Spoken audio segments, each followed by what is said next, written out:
Funding for Market Journal is provided by the Nebraska Soybean Board.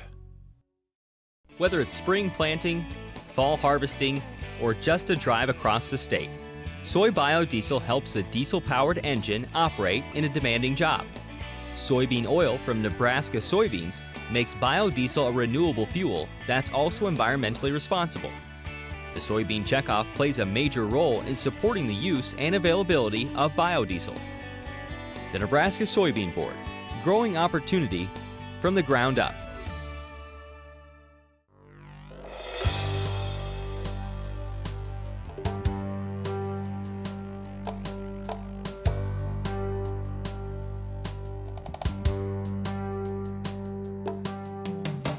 Market Journal, television for agricultural business decisions, is a presentation of the University of Nebraska-Lincoln's Institute of Agriculture and Natural Resources.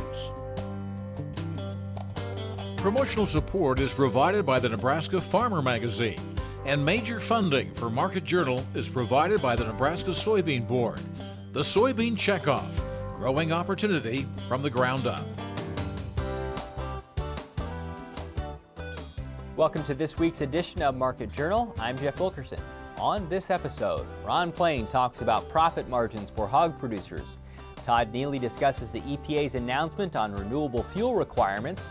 Alan Vanolick explains how producers can learn more about decisions they'll need to make under the new Farm Bill. And Kevin Korus recaps which disease problems were most prevalent in fields this past growing season. University of Missouri Extension economist Ron Plain is our hog market analyst today. As we mentioned last week, that industry is still dealing with the porcine epidemic diarrhea virus and even more cautious with colder temperatures moving in.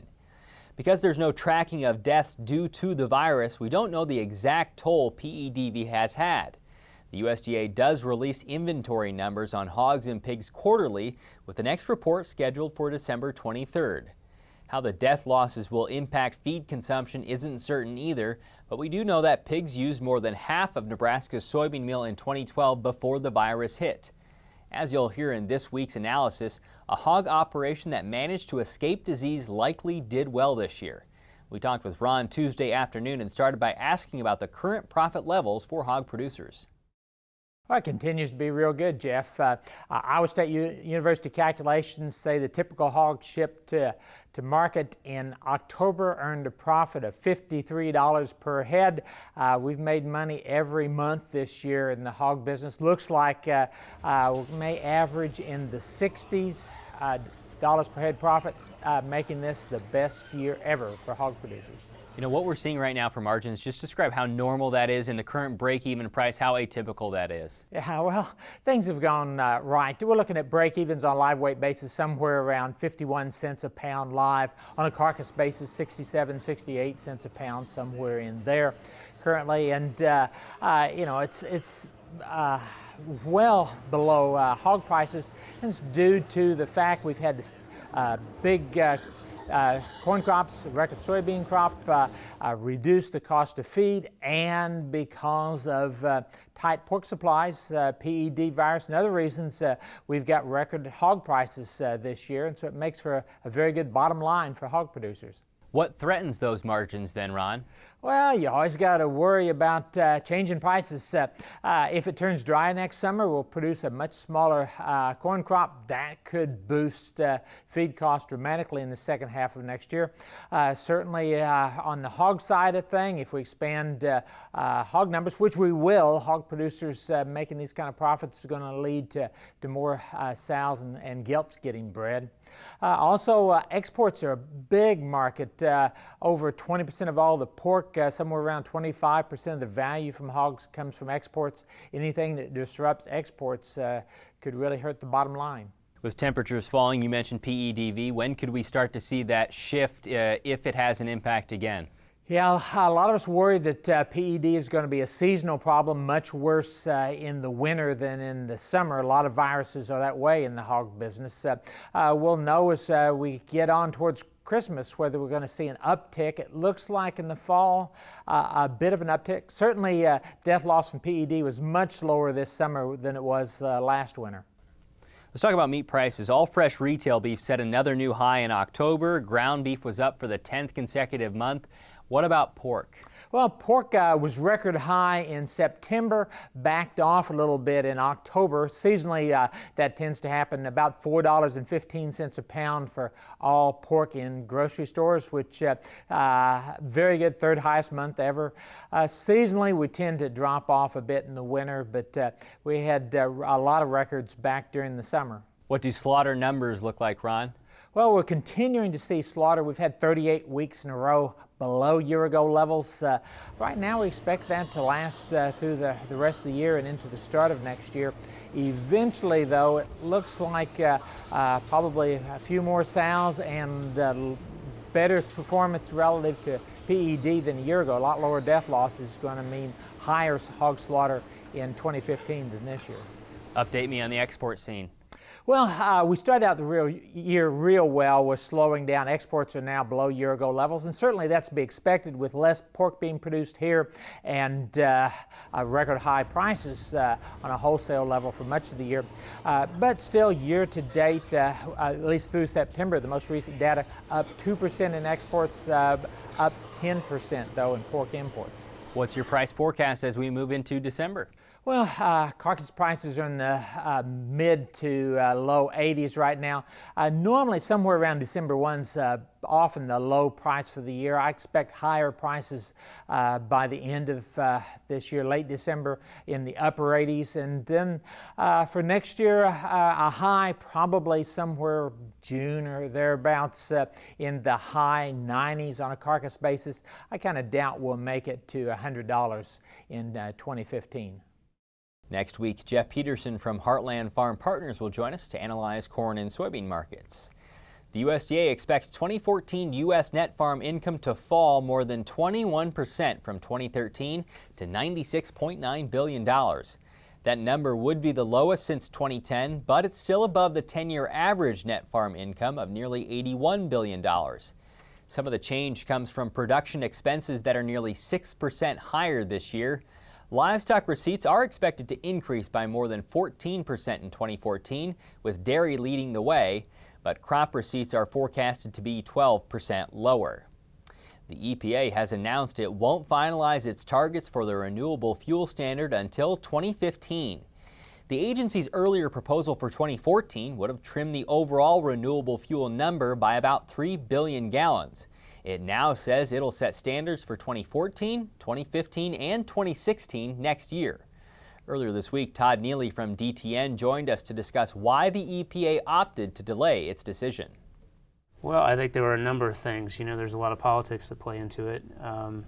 It's really hard to say at this point, other than maybe there was a little confusion once that they put the rule out, and then really got to looking at it, they started thinking that maybe maybe there's some things that we need to look at a little closer, because there was quite an outcry from farm groups and ethanol groups about the methodology that they use, because they, one of the drivers behind the RFS is that it's supposed to drive innovation and spark all these different new ideas and different technologies.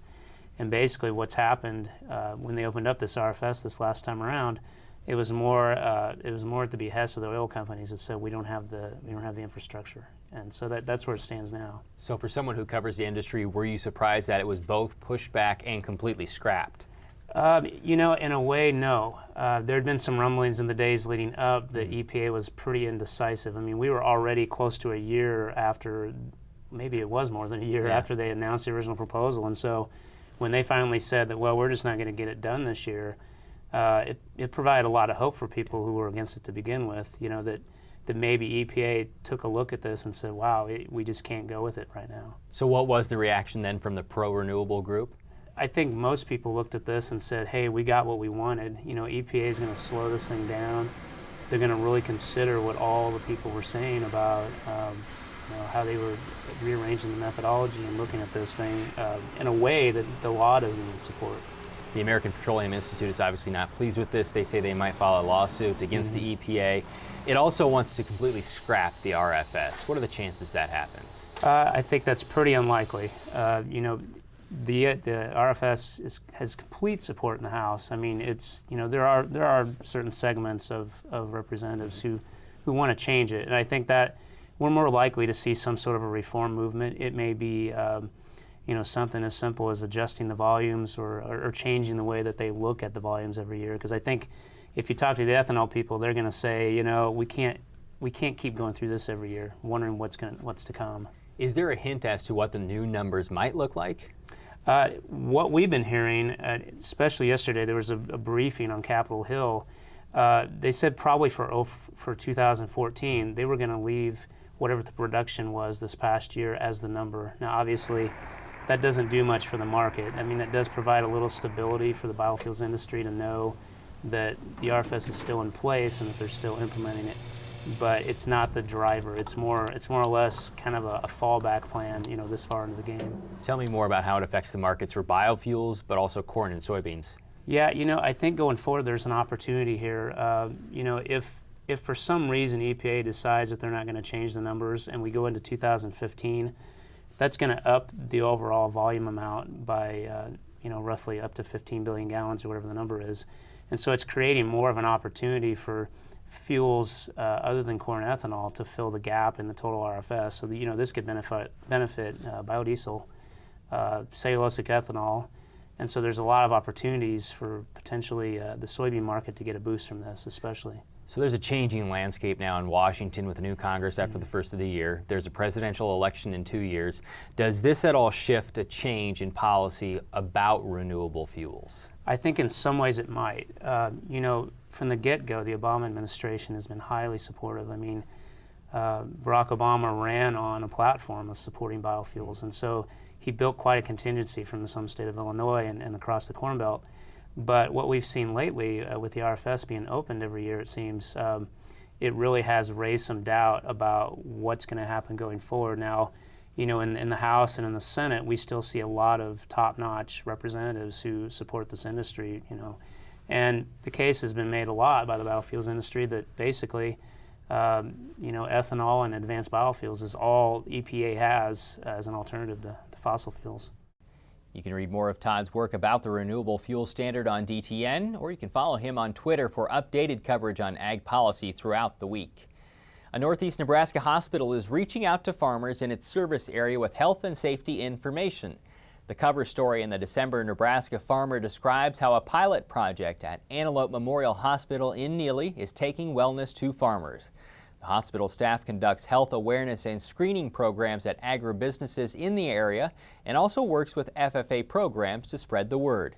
You can read more about this health and safety outreach program in the December Nebraska Farmer. In many ways, the agricultural landscape now is different than in past years. Commodity prices have been pushed down, leading to a discussion about whether or not land prices and cash rents will follow. And a new farm bill now offers different choices for producers and decisions they'll need to be making for their operations. Through the month of December, you'll be able to attend informational meetings about both topics. We recently talked with UNL Extension educator Alan Vinalik about the seminars, starting with immediate options under the new farm bill. Please make sure that producers know that, and landowners, that they're part of this, that there's three things that have to be worked on, and so split those apart and look at those in very simple ways so that you don't become overwhelmed with the whole thing. Don't try and look at everything at once, just do one thing at a time. There are a lot of meetings at different locations in different times across the state. You can find them at farmbill.unl.edu, but a typical meeting, what can an attendee hope to get out of it? Well, a typical meeting is probably going to be about 2.5 hours, so plan on some bleacher time there. But anyway, what will happen first is the County Executive Director for Farm Service Agency, FSA, will come in and talk about their rules and regulations and what they expect to have happen. And then one of the extension educators that's been assigned to that part of the state is going to go in and talk, and they're going to talk for an hour and a half. After a short break, they'll talk for an hour and a half, and they're going to cover, okay, so here's what we have to do. We have to sign up for this thing. Here's the considerations you have. In other words, we'll cover what considerations you put into making the decision that the FSA tells you have to make. 3 decisions that you need to make, and the one that kind of got the press this week was ARC and PLC. That decision is now available to producers. What online resources do producers have for helping them make this decision? Well, okay, so the ARC PLC decision, there's other decisions besides that, but ARC PLC, we can talk about that first. So what you have to understand is that there's ARC County, and there's ARC Individual, and then there's price loss coverage called PLC. And so what I would suggest that producers do is pull together all their numbers, all their yield numbers, and their countercyclical yields, and all that stuff that they have from FSA and their crop insurance folks, RMA folks, and they need to go to farmbill.unl.edu. That's a simple thing to remember, farmbill.unl.edu, and on that page look for the decision tools. The decision tools you will want to use are either from Illinois or Texas A&M. A&M and Illinois both have decision tools that you can link from farmbill.unl.edu, and then you plug your numbers into those decision tools, and it kind of helps you think about what that PLC or ARC decision is going to be. And the other decision they're going to have to make is on reallocating base acres and yield. Okay, so yeah, updating price and updating your yield. We'll talk about yield first. If your yield, the last few years that you can use to do that yield update, is higher than your current countercyclical yield, you're going to update it. Okay, that's pretty simple. And for a lot of people, they will, because it's the first time they've had a chance to update yield since 2002 or 1995. So it's been quite a number of years, and you have not had a chance to update yield. So if your yield's higher than what you've had before, do it. Now, you can also update acres, and acre update decision is pretty simple too. Well, not as simple as the yield thing. The yield thing is the simplest, but the acre thing just says, am I going to keep the base acres I have right now allocated to corn, soybeans, wheat, sorghum, those things, or am I going to switch to what I've actually planted the last 5 years? And so people have to think about that very carefully too. Separate from that, you have some landlord-tenant workshops coming up in December as well. December 2nd in Blair and December 15th in Hastings. Tell me about those meetings. Well, we're going to have a whole bunch of them starting after the first of the year. So if you can't make these two, that's fine. Don't panic. There'll be a whole bunch of them starting in late January after you get some of this farm bill done, but just stuff done. But what we try and cover at the landlord-tenant meetings is we try and cover issues relating to cash rent.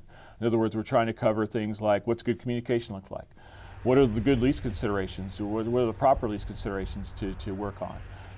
What happens when communication breaks down or you don't have leases. We're going to talk a little bit about what just some of the law is pertaining to handshake or oral agreements for cash leases. And then we'll also talk about flexing your cash lease, because quite honestly, that's what landlords are afraid of. They're afraid that they understand that cash leases need to start easing back some. The amounts have gotten too high and they need to come back compared to where we're at with crop budgets now. But they also don't want to get the bad end of a deal if corn prices jumps back to $5, $6, $7 again. So they want to have some protection on that. So that's where a flexible lease might come in. Right. To be blunt, I mean, we're in a totally different environment than we were in 2 years ago with commodity prices. Yeah, the thing that's scary is that I've been kidding my audiences, and most people don't laugh, unfortunately, but I've been kidding my audiences for a month now. I've been saying the prices the farmer should pay and can afford to pay for a cash lease is very different than what the landlord is going to expect and what's probably going to get paid to a landlord. And that's going to be a little bit of a squeeze for 2015. For dates, times, and locations of Farm Bill education meetings, you can log on to farmbill.unl.edu. We'll also put a link to that information on the Market Journal website. You'll also find details on our site about the landlord-tenant lease seminars in December. Those events are sponsored by UNL Extension and the Nebraska Soybean Board. Nebraska's 2014 growing season is nearly complete, according to the latest USDA Crop Progress Report. The state's growers have finished their soybean harvest, while corn farmers are 96% complete. As the year winds to a close, we thought it'd be valuable to look back at the disease problems producers face this year and learn more about how they can plan for future seasons. Kevin Korus helps receive and identify samples from growers at UNL's Plant and Pest Diagnostic Lab. We talked with him earlier this week and began by discussing the difficult weather conditions farmers faced in 2014, including plentiful precipitation and hail damage as soybeans emerged. Atypical of the last few years, we had a really cool and wet season throughout most of Nebraska this year, and that aided in a lot of disease progression both early on and later on into the season. So we saw in both corn and soybeans a lot of early season damping off of seedlings and the like, and then some other diseases throughout the year that are more prevalent in the cooler, wetter environments. Specifically in soybeans, what were some of the things that you noticed, or what were some of the samples that were submitted, diagnosed for? Most of what came in early on had Pythium infection. We saw a lot of Pythium damping off. So we did get a lot of replants in some areas throughout the state, and unfortunately some of those replants, fields that had to be replanted, there were a lot of Phytophthora infestations. So we had both Pythium and Phytophthora affecting seedlings early on, Phytophthora a little bit later than the Pythium. But both of these types of organisms are water molds. They enjoy saturated soils, which we had plenty of with all the rain events in the spring. And they're often associated with not only just saturated soils, but soils of high clay content, lower lying areas of the field as well. Early season, we also had a big hailstorm across many areas of Nebraska. How'd that affect the soybean plant? The damage induced by the hail on both soybean and corn resulted in some foliar blight diseases later on in the season, mostly in corn. We didn't see a lot of that actually in soybean. A lot of our soybean diseases mid-season were the brown stem rots, sudden death syndrome, and sclerotinia white mold, which came in. I'm sure the hail didn't help, but they may have been there regardless of the hail events. What can growers do next year if they've had some of these problems in their fields? So identifying the pathogen is this first step. You can't have a good management strategy unless you have the correct identification. So if you know what you had in the past, then you can select resistance. There are resistances available for most of our common plant pathogens. For some of the seedling type diseases in soybeans, there are seed treatments available, and we have a publication out on NebGuide discussing some of those options for seed treatments in soybean. Moving into corn, what were some of the more popular ones that you saw in the diagnostic lab? Again, early on we saw a lot of Pythium damping off in corn, and then later on in the season, because of these hail events, we saw a lot of bacterial leaf blight diseases come along. Goss's wilt was one of them. And northern corn leaf blight was actually a fungal leaf disease, but that was very prevalent because of the cool, wet conditions this year. And then some of the hail events that we had, of course, led to some bacterial stalk rots as well. Any options for those growers in the future? Again, resistance. There are some resistances available for each one of these diseases. And again, you don't really get to select your seed treatments with corn, but you can put some corn in the ground that does have a seed treatment to help prevent some of those early on Pythium infections. I want to talk about the samples that you actually get. You know, we've done stuff on this show before talking about how to get a good sample that you can actually work with. How is the quality this year? You know, actually, I was pretty impressed throughout the season. I've seen a lot more samples come in that were packaged properly, and what I mean by that is if you have a whole plant come in and you include the root ball, a lot of times there'll still be soil on that root ball, which is fine, but it needs to be enclosed in a separate container so that soil doesn't get on the top portion of the plant, which can kind of contaminate that top portion and make disease diagnostics difficult. So I saw a lot of plants come in where the root ball was contained secondarily, and so they were very clean samples. Later on in the season, though, I still get some growers to send in samples of completely dead material, and it's kind of complicated to get into, but there are some diseases that you can identify once the plant is completely dead. But the majority of diseases become very difficult, if not impossible, to identify once the plant is dead. So we can't do autopsies necessarily with plant pathology. On the Market Journal website, we'll link to more resources on diseases, including a UNL NEB guide on sample submission guidelines. Now with this week's weather forecast, here's UNL Extension State Climatologist Al Dutcher. Well, folks, here we are again for the weekly forecast. Unfortunately, due to the university shutdown for the holiday break, we're not going to be doing a forecast for next week, but we'll kind of be looking at things in the future that we might expect based on sea surface temperatures. But before we get to that, what we would like to discuss briefly is that within the models there is a big storm moving into the western United States this week, and it's going to bring significant moisture to much of California and points to the north, with up towards 10 inches over the next 5-day period. Eventually that system is going to start rolling eastward, and right now the models are up in the air about the exact placement of that system. The latest model runs are drifting a little bit farther northward, but keeping the heaviest of the precipitation across Kansas and points to the south. Most of the precipitation in the form of snow would be on the back side of this low, and right now it looks like it would primarily impact the eastern half of Nebraska, and right now it doesn't look like significant snow, but any northward drift of this system could potentially bring some very inclement weather to the central part of the United States. So I would keep abreast on the weather as we get into the early part of next week as the system comes closer into our region. More importantly, when we talk about the storm activity in the western United States, it's kind of tied somewhat to a very aggressive troughing pattern that's being able to lift some moisture up from the Pacific Ocean. And with this El Nino event basically ongoing right now, it looks like that warm temperatures will continue to fuel some of these systems, at least into the near term. So I want to show you the sea surface temperatures, and what you will notice is there's this area right here along the equatorial Pacific, and these orange indicate above normal sea surface temperatures. This is your El Nino signature, and underneath this water in the central Pacific, about 300 meters down, there's a big pocket of warm water that's feeding eastward and reinforcing this warm water in the eastern Pacific. Now up in the north, we're starting to see this cold water starting to build into the Gulf of Alaska, and that's been kind of tempering that ridge that dominated our weather last year across the western United States and brought the continuous cold air into our region. So this is not funneling as much warm water into this region, so we don't expect this El Nino to get much stronger, but it's going to continue to give evaporative moisture into the southern third of the northern hemisphere, and that will enhance systems coming into the western United States and bring up significant moisture. So when we look at CPC's forecast for the month of December, we notice it's below normal temperatures, above normal to the west and above normal to the east, but more importantly, we also see the classic El Nino signal with above normal moisture across the southern one-third of the United States, and some of that lifting up as these storms progress through the southern flow, they'll lift up to the eastern United States, and that's the reason why we would expect to see more coastal storms and above normal precipitation. More importantly, as we get into the winter period, primarily December through February, we see this above normal or below normal temperature signal, classic El Nino signal, and in terms of precipitation, we do see a continuation of the above normal precipitation with below normal in the eastern Corn Belt. More importantly, as we get through the winter, this actually shifts northward. So this is a classic El Nino signal. We'll see whether or not it verifies, but if this does verify, we would expect to see more heavier precipitation events as we go through the winter months. Thanks, Al. Today's interviews can be found on the Market Journal website and through the Market Journal mobile app. They include information on hog markets, the EPA's decision on the Renewable Fuel Standard, farm bill choices, and a recap of disease problems during the 2014 growing season. As always, you can follow Market Journal throughout the week on Twitter, Facebook, and Instagram. Next week, Jeff Peterson joins us to analyze corn and soybean markets. Until then, thanks for watching. I'm Jeff Wilkerson. We'll see you next week.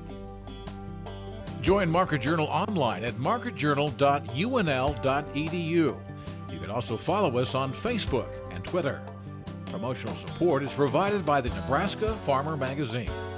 Funding for Market Journal is provided by the Nebraska Soybean Board. The Soybean Checkoff, growing opportunity from the ground up.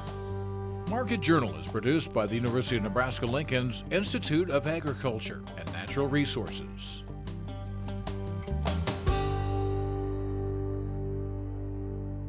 Funding for Market Journal is provided by the Nebraska Soybean Board. No matter how you look at it, animal agriculture helps Nebraska's economy. The livestock industry provides increased tax revenues for schools and community services. Livestock enterprises also create jobs while contributing to existing businesses such as local banks and grocery stores. A thriving livestock industry helps maintain our current way of life, but also provides opportunities for the next generation of farm families. The Nebraska Soybean Checkoff helps to raise awareness of the importance of animal agriculture to Nebraska.